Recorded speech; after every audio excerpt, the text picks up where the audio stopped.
പുള്ളിക്കാരിക്ക് പീരീഡ്സ് ആയിട്ട് പുള്ളിക്കാരിക്ക് നടക്കാൻ പറ്റാതായി. തിരിച്ച് നാട്ടിലെത്തിയപ്പോൾ എനിക്ക് മനസ്സിലായത് എന്നോട് ഇത്രയും പേർക്ക് സ്നേഹം ഉണ്ടായിരുന്നു. 18 ദിവസം ഭക്ഷണമായിട്ട് പോകും. ഓരോ സ്ഥലത്ത് ഈ ഭക്ഷണം കുഴിച്ചിടും. ഈ 18 ദിവസം ഐസിന്റെ മുകളിലാണ്. നമ്മൾ ഇടുന്ന ഷൂ തന്നെ 18 ദിവസം കഴിഞ്ഞായിരിക്കും ഊരുന്നത്.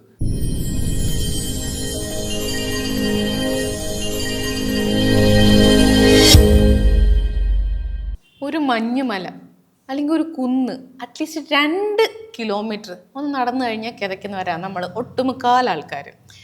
ഇതൊക്കെ മഞ്ഞുമലയും കാടും മേടും എല്ലാം കടന്ന് ഒരു 7 സബ്മിറ്റ് അച്ചീവ് ചെയ്ത ഒരു മലയാളിയാണ് ഇന്ന് നമ്മളുടെ കൂടെ ഉള്ളത്. Sheikh Hasan Khan, welcome to Boham media. Thank you very much. Sheikh Hasan Khan അപകടത്തിലാണ്. രാവിലെ എഴുന്നേറ്റപ്പം കണ്ട ന്യൂസാണ് അത്. ഒരു പർവ്വതാരോഹനായ ഷെയ്ഖ് ഹസൻ ഖാൻ അപകടത്തിൽപ്പെട്ടു, അല്ലെങ്കിൽ ഇന്നൊരു സ്ഥലത്ത് പെട്ട് കിടക്കുന്നു എന്നിങ്ങനെ അറിഞ്ഞപ്പോൾ ഞങ്ങളെല്ലാവരും ഒരുപാട് ആഗ്രഹിച്ചു, ദൈവമേ ഒരു പ്രശ്നവും കൂടാതെ ഇങ്ങനെ തിരിച്ചെത്തണേന്ന്. ആക്ച്വലി എന്താ അവിടെ സംഭവിച്ചതെന്ന് വെച്ച് കഴിഞ്ഞാൽ, ഞാൻ മൗണ്ട് ദനാലിയിൽ പോയതാണ്, നോർത്ത് അമേരിക്കയിലെ ഉയരംകൂടി കൊടുമുടിയിൽ. അപ്പം സബ്മിറ്റ് ചെയ്തിട്ട് തിരിച്ചു വരുന്ന വഴിക്ക് എൻ്റെ കൂടെ ഉണ്ടായിരുന്ന എൻ്റെ ലേഡി പാർട്ട്ണർ ഉണ്ടായിരുന്നു മൗണ്ട് ക്ലൈംബ് ചെയ്യാൻ വേണ്ടിയിട്ട്. പുള്ളിക്കാരിക്ക് പീരീഡ്സ് ആയിട്ട് പുള്ളിക്കാരിക്ക് നടക്കാൻ പറ്റാതായി. അപ്പം ശരിക്കും നമ്മൾ ഈ സാറ്റലൈറ്റിൽ ലോഞ്ച് ചെയ്യുന്ന പോലെ ഈ മൗണ്ടനിലേക്ക് പോകുന്നത്, നമ്മൾ 18 ദിവസം ഭക്ഷണമായിട്ട് പോകും. ഓരോ സ്ഥലത്ത് ഈ ഭക്ഷണം കുഴിച്ചിടും, മഞ്ഞിനകത്ത്. അന്നേരം കുഴിച്ചിട്ട് അവസാനം ഒരു 3 ദിവസത്തെ ഭക്ഷണമായിട്ടാണ് നമ്മൾ സബ്മിറ്റിന് പോകുന്നത്. ഞങ്ങൾ 3 ദിവസത്തെ സെലക്ട് ചെയ്ത് 3 ദിവസം കൊണ്ട് സബ്മിറ്റ് ചെയ്തിട്ട് താഴെ കുഴിച്ചിട്ട ഭക്ഷണത്തിനവിടെ വരണം. നമ്മളിതെല്ലാം കൂടെ ചുമന്നുകൊണ്ട് പോകേണ്ട ആവശ്യമില്ലല്ലോ. അപ്പം അങ്ങനെ ഞങ്ങൾ പുള്ളിക്കാരിയുടെ കൂടെ തിരിച്ചു വരുന്ന വഴിക്ക് ഇത് സംഭവിച്ചു. പുള്ളിക്കാരി അന്ന് രാത്രി ഞങ്ങൾ മലയുടെ മടക്കിൽ ഒരു സ്ലീപ്പിംഗ് ബാഗിനകത്ത് കിടന്നു. അടുത്ത ദിവസം ക്യാമ്പ് 5 17,000 അടിയിൽ വന്ന് ഞങ്ങൾ കിടന്നു. ഞങ്ങളുടെ സ്ഥിരം കിടക്കുന്ന അവിടെ കുഴപ്പമൊന്നുമില്ല. അൺഎക്സ്പെക്റ്റഡ് ആയി 2 ദിവസം പോയി. അന്ന് രാത്രി തൊട്ട് അവിടെ കൊടുങ്കാറ്റ് ആരംഭിച്ചു. ശരിക്കും ഞങ്ങൾ ആ സമയത്ത് താഴെ എത്തേണ്ടതാണ്. കൊടുങ്കാറ്റ് 1, 2, 3 ദിവസമായി. അപ്പോഴത്തെ ഞങ്ങളുടെ ഈ പറയുന്ന സാറ്റലൈറ്റ് ലോഞ്ച് ചെയ്തതുപോലെ കൊണ്ടുപോയി കഴിഞ്ഞാൽ 3 ദിവസം ഭക്ഷണം തീരാറായി.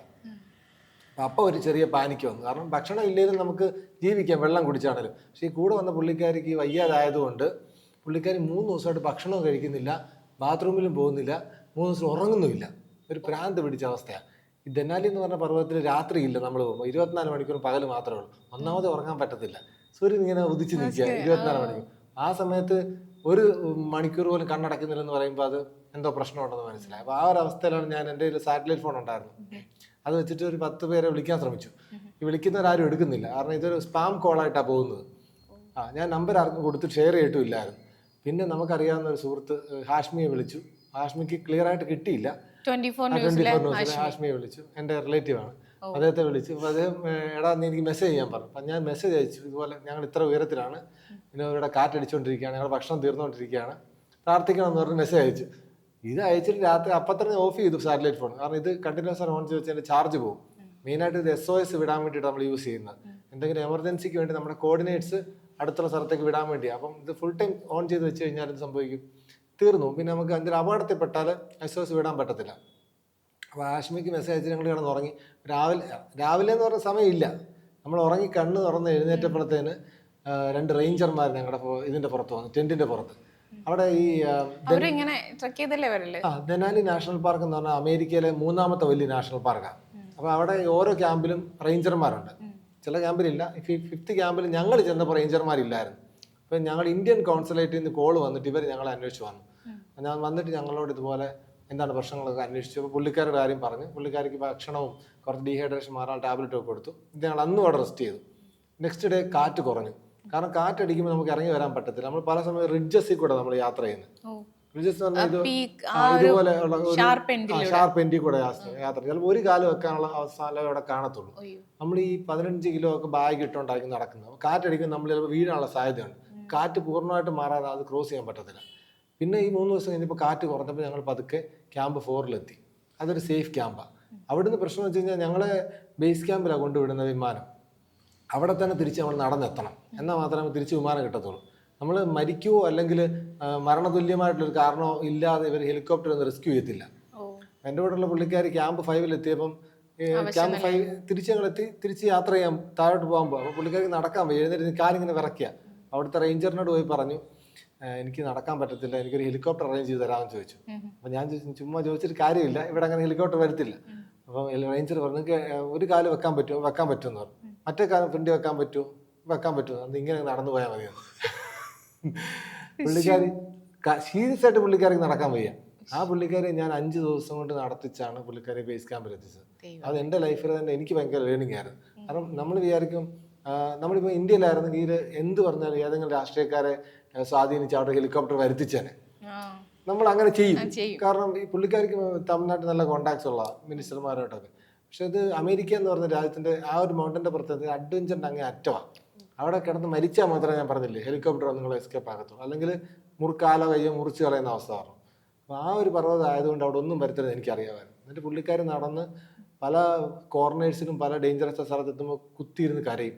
കാരണം നടക്കാൻ പറ്റത്തില്ല. ഒരാളുടെ വേദന ഒന്ന് ആലോചിച്ച് നോക്കി. ഇതിലൂടെ വന്നു കഴിഞ്ഞ് പിന്നെ ഭക്ഷണം 3 ദിവസം കഴിക്കുന്നില്ല. എൻ്റെ ശരീരത്തിൽ ഞാൻ കുറച്ച് ഫാറ്റൊക്കെ നല്ല കഴിച്ചിട്ടാണ് പോയത്. അപ്പോൾ എൻ്റെ കുറച്ച് ആരോഗ്യമുണ്ട്. എനിക്ക് അങ്ങോട്ട് ദൈവം സഹായിച്ച് കുഴപ്പമൊന്നും ഉണ്ടായില്ല. അതുകൊണ്ട് പുള്ളിക്കാരുടെ എല്ലാ പരിപാടിയും ഞാൻ തന്നെ ചെയ്യേണ്ട വന്നു. ടെന്റ് ചുമക്കലും എല്ലാം ഞാൻ തന്നെ ചെയ്തു. ഒരാൾക്ക് വയ്യാതായി. അങ്ങനെ 4 ദിവസം നടത്തിച്ചാണ് ബേസ് ക്യാമ്പിൽ എത്തുന്നത്. ഞാൻ പറഞ്ഞു തന്നത് അങ്ങനെ എനിക്ക് മനസ്സിലായി മനുഷ്യന്റെ അപാരമായുള്ള കഴിവ്. കാരണം നമ്മൾ ചില പോയിന്റിൽ എത്തുമ്പോൾ നമ്മൾ വിചാരിക്കും നമുക്ക് മുന്നോട്ട് പോകാനേ പറ്റത്തില്ല, ഞാൻ ഇവിടെ തീർന്നു. അങ്ങനെ ഒരു പോയിന്റിൽ പുള്ളിക്കാരൻ 5 ദിവസം നടന്നിട്ട് 5 ദിവസം നടന്ന് ഈ ബേസ് ക്യാമ്പിലെത്തി. 5 ദിവസവും ഐസിന്റെ മുകളിൽ കൂടെ നടക്കുന്നത്. അവിടെ വേറൊന്നുമില്ല. ഈ 18 ദിവസം ഐസിന്റെ മുകളിലാണ്. നമ്മൾ ഇടുന്ന ഷൂ തന്നെ 18 ദിവസം കഴിഞ്ഞായിരിക്കും ഊരുന്നത്. ഞങ്ങളുടെ 18 ദിവസം കഴിഞ്ഞ് ഞങ്ങളുടെ ഷൂ ഊരിയപ്പോൾ ഞങ്ങളുടെ കാലെല്ലാം പുണ്ണു പിടിച്ചിരിക്കുക.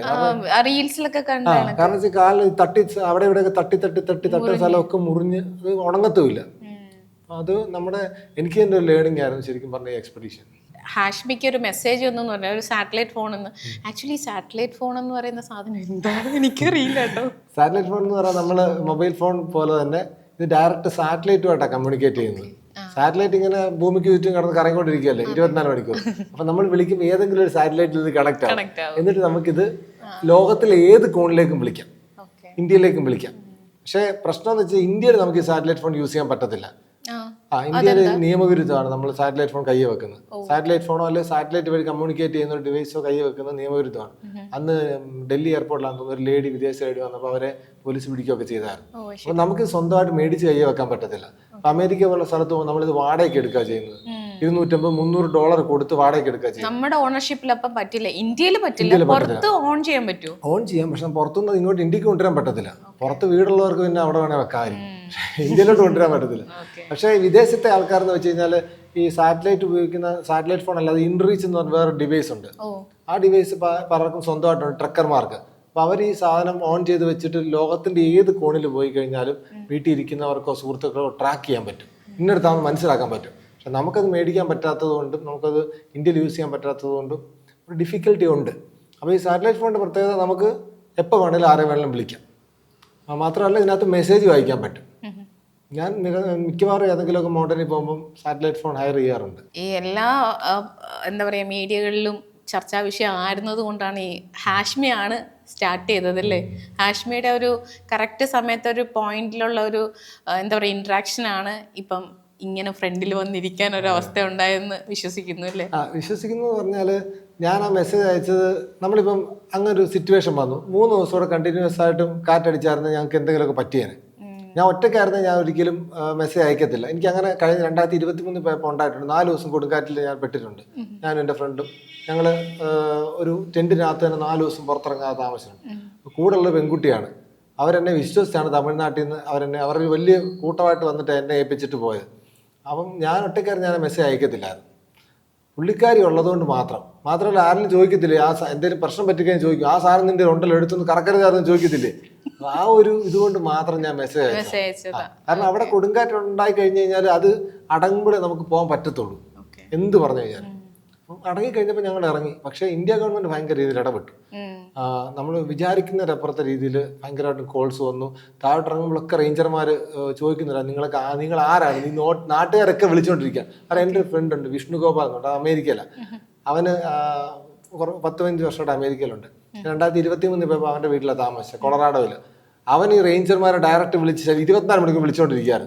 ട്രംപിന്റെ ഓഫീസിൽ നമുക്കൊരു ഫ്രണ്ട് ഉണ്ട്, അങ്ങേര് വിളിച്ചുകൊണ്ടിരിക്കുക അലാസ്ക ഗവർണർ ഓഫീസിലേക്ക്. നമുക്ക് ന്യൂയോർക്കിൽ ഒരു പോലീസ് ഓഫീസറുണ്ട്, അദ്ദേഹം വിളിച്ചോണ്ടിരിക്കും. ഇവർക്കെല്ലാം ഡയറക്റ്റ് വിളിക്കാമല്ലോ, അമേരിക്കൻ ആണ്.